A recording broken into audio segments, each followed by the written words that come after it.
O ay di fast forward na at dito nga ay biglang nabuhay ang GC, ayan. At bigla nga may video call na nangyari.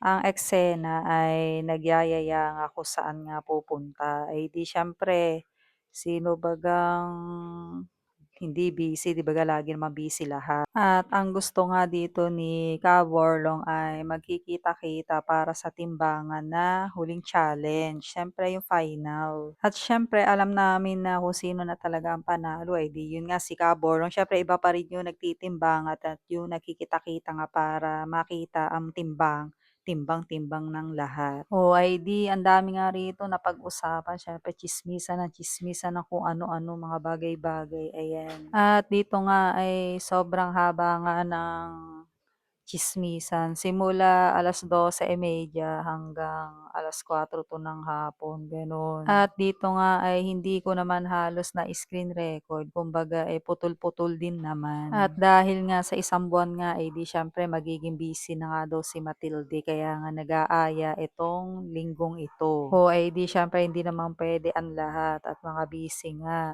At dahil nga sa isang buwan nga magpepiyesta na nga sa kanila, eh, nangungumbida. At dun nga daw gawin ang timbangan. Pagkatapos magtimbang ay di lalamon kasi nga ay piyesta 'di baga. Ay malaman na laang daw, sabagay 2 linggo na laang naman at saka magmamahal na araw na din naman. Pagkatapos nga niyan, eh, di ito nga bigla nga nandito si Mildred at ang mag-anakan, ayan.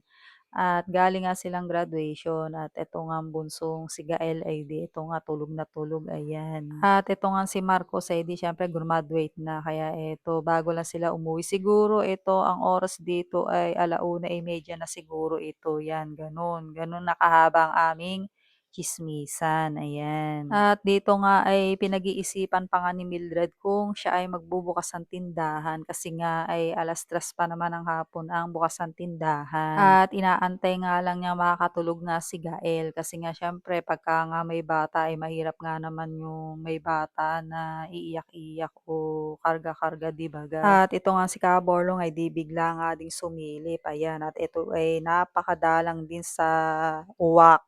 'Pag ito ay nasilip sa GC, ayan, ay biglang sumipot. At ayun nga, sinasuggest nga niya na dapat ay lahat ay magkikita-kita kung sino yung kasali nga sa The Biggest Loser. Siyempre natural 'di baga kahit baga sabihin na alam na kung sino yung panalo, ay iba pa rin talaga yung nagtitimbang-timbangan nga.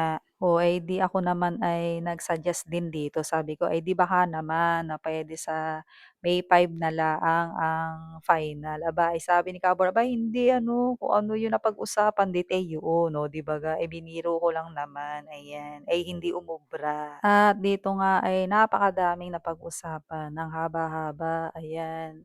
Hanggang sa ako nga ay lumipat na nga dito sa aming kwarto para maliwanag at medyo maginhawa. Abay sobrang init nga naman ng panahon. Ay di dito nga habang nga kami nag-uusap-usap, eh, bigla na lang nawala si Graciana, ayan. Eh, ayun naman pala ay nakakatulog, ay hindi niya alam na siya'y nakatulog at kitang-kita sa kanyang mukha na siya'y talagang nakatulog, ayan. At ito nga daw si Andrea ay kanina pa nagcha-chat na bakit daw ganyan sa messenger niya, hindi daw siya makapasok sa aming video call, ayan. O ay di ang sabi lang dito ni Matilde, eh, gawa ng palpak na nga yung phone, eh, ayaw naman bumili. O, eh, di ayun, eh, di ang sabi ko naman, di i-update na laang yung Messenger baka kasi kulang sa update kaya gano'n na, hindi makapasok dito sa video call. At dito nga ay si Gael ay inaalagaan nga daw ni inay, ayan. At pagkatapos nga niyan, eh, di eto nga, eh, di siyempre akin ng in-speed-speed na 'to 20 times para medyo maiksi-iksi lang kasi nga ay eto ay napakahaba, ayan. At sa sobrang haba ay di inabot nga kami dito ng 3:30 gano'n. At dito nga ay kumakain nga si Graciana ng saging. Sabi ko, "Abay bumangon ka at baka may mabilaukan." Kasi 'pag kumakain dapat naman talaga ay nakaupo at hindi naman nakahiga, ayan. At maya-maya nga, eh, di ito ngang si Gael, eh, di napaipot na, eh, di huhugasan muna ni Mildred, ayan.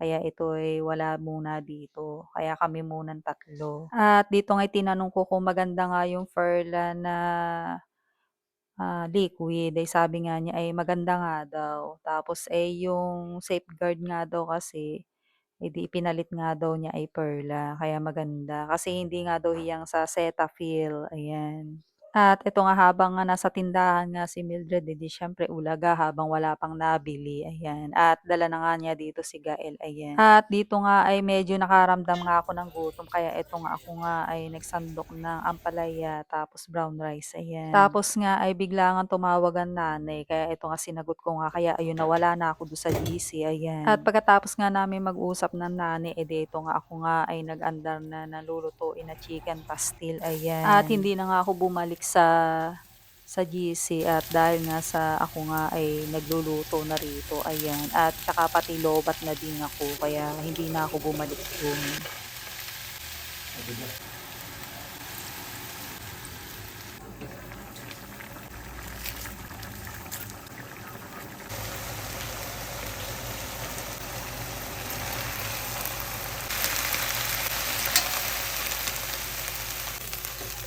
Nang maluto ko nga itong chicken pastil, eh, di ako nga nag-e-edit na habang ako nga nag-e-edit, eh, di ako nga ay nagtimpla nga ng black tea. Eh, di gabi na naman, ayan.